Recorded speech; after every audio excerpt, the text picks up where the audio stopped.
found out because I was having panic attacks, and I had had panic attacks for quite a number of months, and I didn't really understand why I was having panic attacks, but I was, and about an hour after they left, they got very severe. I decided to distract myself by turning on the television.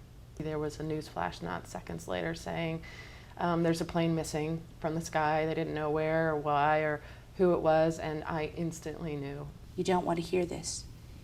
It was that there had been a news flash that Pan Am 103 had gone down. We knew we had a number of students on the flight, but no idea of who or how many.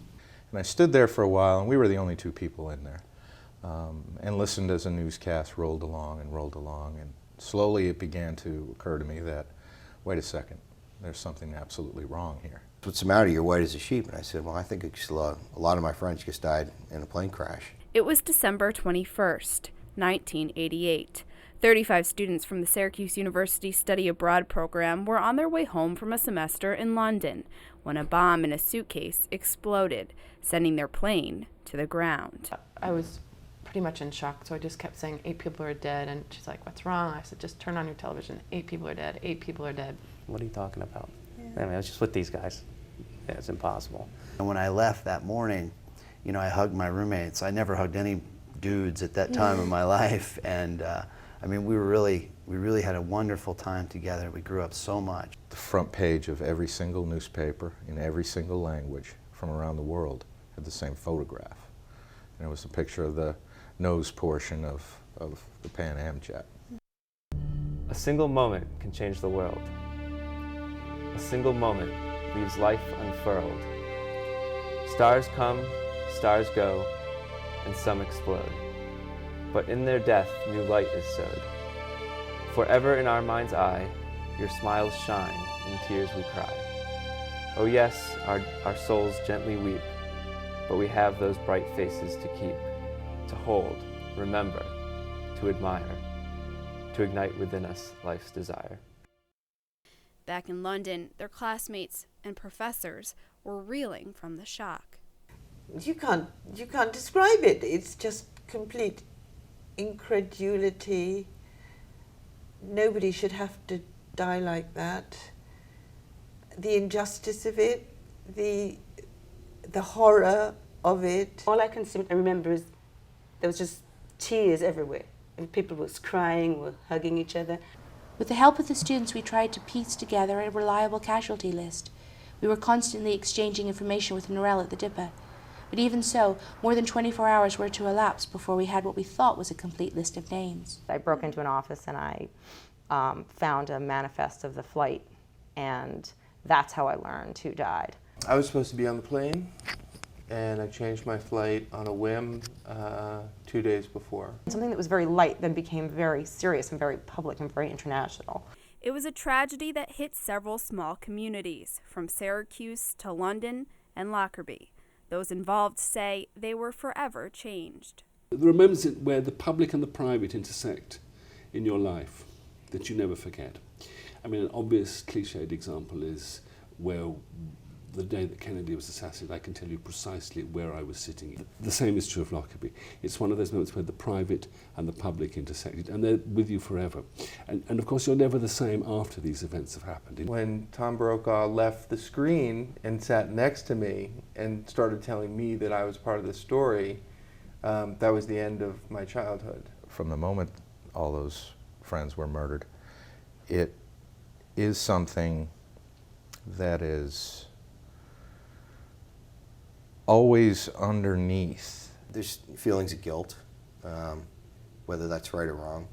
My roommates were like family to me. My parents had actually passed away 2 years before I went to London. So at that time, when I look back on it, my roommates in London became sort of like a surrogate family to me, as did a lot of my friends I made at that time. And so the loss was, it was deep. Theo and I were the kind of friends that are inseparable. You know, when you have those friends that they're always together and you can't think of one without the other. It's the only time in my life I've had a friendship like that. So the hardest thing was, not only was I missing all of my friends, but that when people saw me, they saw that Theo wasn't next to me. Pan Am happened at a time when terrorism stayed overseas. Terrorism didn't directly affect the United States as a whole, and it definitely didn't happen to 20-year-old college students. There was no model of how to deal with such tragedy, not diplomatically, not in the media, and not on campus. We wish that division of DIPA had brought us all together when we came back. We never did that. We had memorial services, but we never as a group got together again. I had ulcers, I was put on Prozac. I mean, there was a lot of stuff that they were trying to do to correct whatever stuff we're going through, but there was no, they couldn't fix it. I just spent a lot of time in my room, I lost a lot of weight. It was really hard because at that age, I mean, I was 20, and at that age, you don't think that something like this is going to happen to you.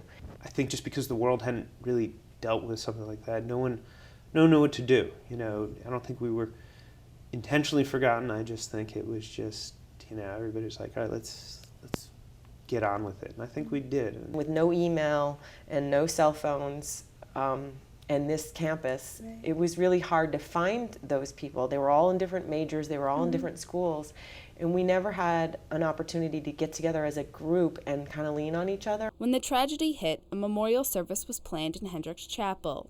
Many students had already left for the semester, so the chaplains at the time knew the media was needed to bridge the gap.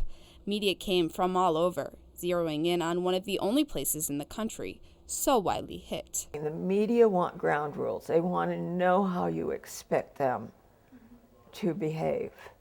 Professor Joan Deppa has done research on media coverage of Pan Am 103 and says one of the reasons some media outlets acted poorly at the service was because there were no rules set forth. Because there was no public relations person to set the ground rules, which is what has to happen when you have a major news event. We had things happening like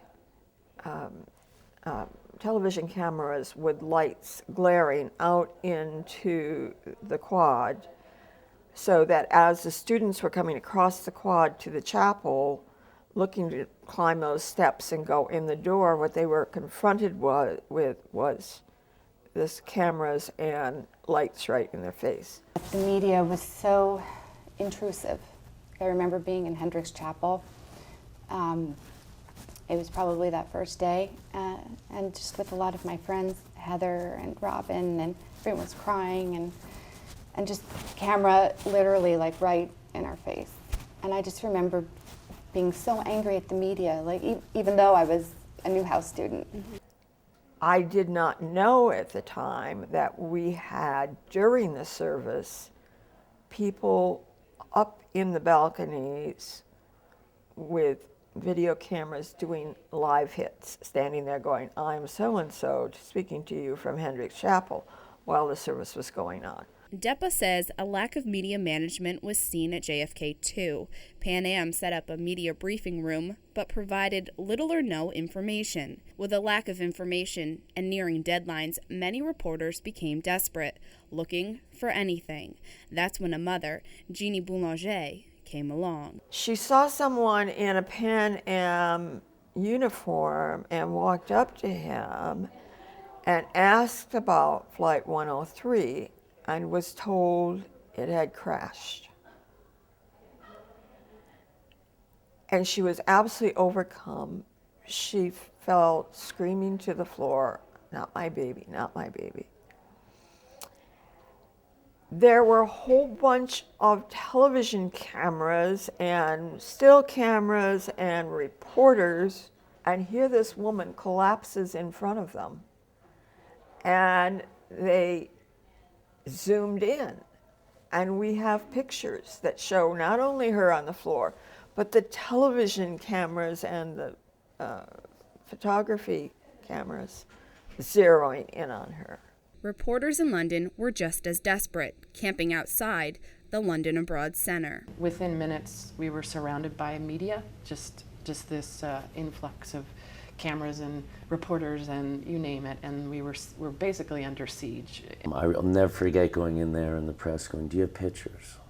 Do you know who it was? Do you have pictures? I remember it being very angry because it was something that was very personal, and it became this media circus. And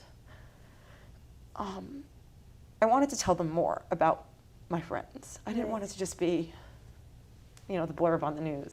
International issues with Libya had been brewing for years. After the crash, sanctions on the country became even stronger. Libya was to pay the victims' families for their pain. Those payments have just recently been completed. While some families saw it as justice, others say millions of dollars won't bring their children back. We were opposed to that. I am opposed to it. I would gladly forego the money. Libya really hasn't changed. As long as Gaddafi is the man in charge, they are a terrorist nation. And they certainly were back in 1988 and for years afterwards. American governments now have ties with Libya again, even though I think that Libya was 100% responsible for this. I think they haven't changed very much at all. To my deep regret, I do not think much has been learned at all. But the injustice continues. Airplane safety is one lesson that was learned. Before Pan Am 103, bags weren't always matched with riders, and tickets weren't always matched with people. It was easy for a bag containing a bomb to fly alone. The crash revealed other information about the lack of security surrounding the flight, like bomb-sniffing dogs that weren't really trained for that, and security officers that weren't watching the X-ray machines carefully. Out of tragedy came some reform. For those who lived through Pan Am 103, September 11th was like another horrible dream. Since 1988, there's been a number of terrorist incidents. And those terrorist incidents, everyone, 9/11 obviously being the biggest, that triggered everything. It was out of the playbook. Planes were used. Again, the media had to cover terrorism that profoundly affected Americans. The hope was that 12 years later, lessons would have been learned. The media play an important role in helping us to make sense out of things, helping us to come to terms with them.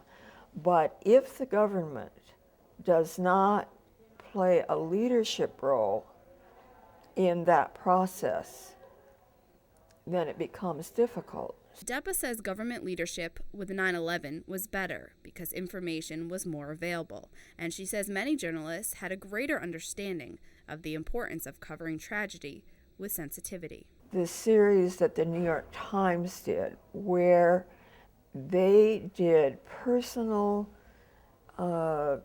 interviews with family and or friends of all the people that perished in the World Trade Center. That kind of effort to memorialize individuals who died was very, very important. But she says she thinks there can still be improvement based on research she's done on the coverage of Iraq and Afghanistan war casualties. We've not done a very good job, especially in the major newspapers, of memorializing the people in the armed services who died because of that event. So I think we still have things to learn. Syracuse University is one place that had learned about dealing with tragedy. When September 11th happened, the experience of Pan Am 103 helped the community know what and what not to do. We had on this campus a well-rehearsed set of people and who came through the Pan Am 103 with these wonderful relationships of trust. We've formalized that response that we started on December 21st. We now have what's called a critical incident response committee that formally has ways to respond to all of the bad things that might happen. We just had a very anxious community. So I suggested that at 3 o'clock that afternoon we gather anybody who wants to come to Hendricks Chapel. So we did our very best to broadly advertise that we're just going to have a gathering in the chapel. It's not going to be a religious gathering, it's just going to be a gathering. The reason I want the Quran read today, as well as the Torah and as well as the Christian New Testament, is because we're hearing on the news Islamic terrorists, as if it's one word always fused together. And I said, what we've got to do is we've got to pry those two things apart, and started chanting it in Arabic. And you could feel this, you know, all day long we've been hearing Islamic terrorists, Islamic terrorists, Islamic terrorists. And you could hear the in the room. You could feel it. And then he began to translate in English. And it was all about love and peace and justice. Since then, SU has also worked with other schools in setting up crisis plans. I can think of very, very few events that shape an institution forever the way Lockerbie did. When Lockerbie happened, nobody knew what to do. There was no protocol, there was no disaster emergency protocol, there was no protocol for how to handle staff or what staff reactions. Everybody just got on with it because there was no other reference. Unlike, for example, the role that Syracuse is now playing with Virginia Tech and advising Virginia Tech. Relationships continue to flourish between SU and Lockerbie, the two communities never forgetting the extremely strong bond they both share. The people of Lockerbie took every possession that was found, sorted through, tried to find who it belonged to, took all the clothing, washed, ironed, folded, packaged it all to make sure it went back to the families with sprigs of heather and a note or something. They prayed over bodies in the field that couldn't be moved for a number of days. The Lockerbie Scholars are one way that relationship is kept strong. 2 students travel to SU every year to study abroad. Larry Mason is an SU professor who has just finished a gift to the town, a book of photographs and stories that tells the true story of the community, not just the tragedy. The book that we've produced is really about friendship. It's not a book about Pan Am 103, although it deals with it.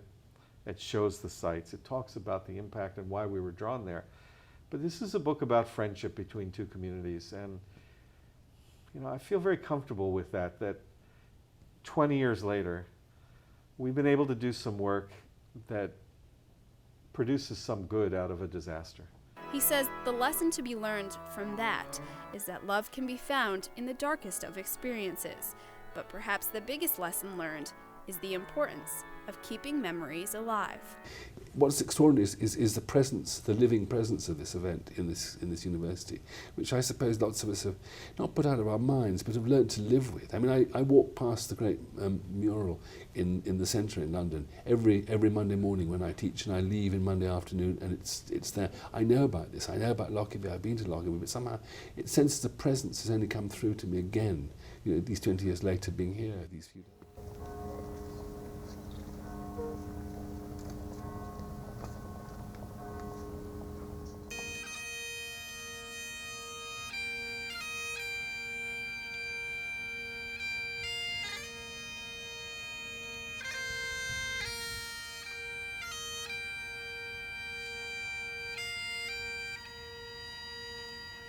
Remembrance Week and the Remembrance Scholars are just one way the university has vowed never to forget. The 35 students research and represent those lost 20 years ago. The scholars and students at SU are becoming more and more removed from the tragedy, but they say that doesn't matter. I'm so proud of the way this campus has continued to remember these students in this tragedy. As you've heard a million times, I'm sure, students, our undergraduates today were either very small children or not born when this happened. So it's hard to understand why this is still so fresh in a lot of our minds. But I think we've always done a really good job of making sure that these students weren't forgotten. And it amazes me that 20 years later, you know, I remember them more than I remember the students that was here maybe last semester, because of, you know, so many people have worked so hard, you know, to just keep the memory alive. I think our job is just to make sure that current students don't forget and learn about what Pan Am 103 was, and learn about why it's important and why it's still significant in their lives, even though they were born afterwards. Other remembrance programs have been set up too, like the Alexia Foundation, set up by the family of Pan Am 103 victim, Alexia Tesseris. The primary mission is to help photographers produce work that will bring understanding of different cultures which we hope will decrease hostilities. When people understand each other better, they don't fight so much. Alexia was also a photojournalist. The program set up in her name provides workshops and awards. It also helps students study photography all over the world. We've had a couple of people who just won awards of excellence, not top awards. One that told us 5 years later, after he won National Press Photographers of the Year, Photographer of the Year, said that the Alexia Award of Excellence was the first thing that he ever won, and he had been discouraged with photography, and that kept him going. And he, just a few years later, became Newspaper Photographer of the Year. And we hear that over and over and over again, where not only are many of our people producing really, really strong documentary photography that has its own change in the world, but it's changed those individuals' lives. This 20th anniversary also marked the first time many students from the class of '88 London Abroad all made their way back to campus together. With them also came several professors who taught abroad. We specially reached out to people who were in that fall '88 program in London who were with these students, who lived with them and studied with them and loved them, you know, and came home without them. This is a group that I think really needed to come back and needed to get together and needed to be together. Because there's still a lot of pain, there's still a lot of emotion there. 20 years ago, these students never made their way back together to help each other through what many describe as the toughest time of their lives. Now, just talking through it again is acting as a healing agent. The last 24 hours or so have been, a bit of a roller coaster. And, not to be trite, it's both bitter and sweet. It's sweet to try to, celebrate what we've done amongst ourselves. And every time we talk about what we've done amongst ourselves while we were there, the other 35 were there too. I'm looking forward to having this community, and I think it's going to help more going forward. We spent an entire weekend focused on this, and we've had some amazing cries and some amazing laughs and remembrances, but all those people are frozen in time for us. Tears and laughs, but they say the laughs are most important. That the semester was so much more than it, and as I said, it ended so horribly, but it was such an amazing opportunity. That it was the best time of our lives. It was just a really amazing special crew, from the professors all the way. Even talking to some professors that have done numerous times abroad, and they said there was just something, even without the crash, there was something about the people. We used to have these American football games in Kensington Garden, which is right outside of Kensington Palace. We'd take a spot of that, and whoever could show up, whoever was in town or in country that weekend on Sundays, we'd get together and we'd play just American football. Everybody else was playing cricket or soccer or whatever, and it was always amusing to see some of the British folks who would come by and kind of look at us like, what the heck are they doing? They had made a decision that each of them was going to take something, some delicacy on the plane, and they were going to add to the Pan Am's rather austere meals and things, and they were going to have a party on the plane. It's the first thought that struck me was, up there, they were really enjoying themselves. They were having a party, and really, that's the end of the story. Theo was this firecracker of a human being, short, long, black hair, raven-like hair. Karen was the kind of person that everyone loved. She was inner strength, outer beauty. She was like everything feminine, and yet she was extremely strong. Nick and Scott were two guys that lived in back of us. They're crazy guys, great guys. Their forte was sort of challenging the policemen, the bobbies in Hyde Park, and they were famous for it, you know. So you'd see the Bobbies running by, chasing them. And Bobbies actually ended up being good friends with us. Nicholas Venice had a certain characteristic. He was always in at the last minute. And he was, but, and this is the important thing, he had a most wonderful smile. So you were completely disarmed. So I always called him Smiler. My thinking about Pan Am 103 and Lockerbie has often centered around Alexia and Julianne, because when I think of the disaster, theirs are the faces that come into my head the first. And I knew I had to get a photograph of this because it was going to go away really fast. I got a couple of frames. It lasted about 15 seconds maybe. But the spookiest thing to me was that, again, I had Alexia and Julianne's face flash into my mind at that point when I was shooting the picture. And this is what the shock was to me, that instead of seeing them tortured, they seemed to be smiling. They seemed to be at peace.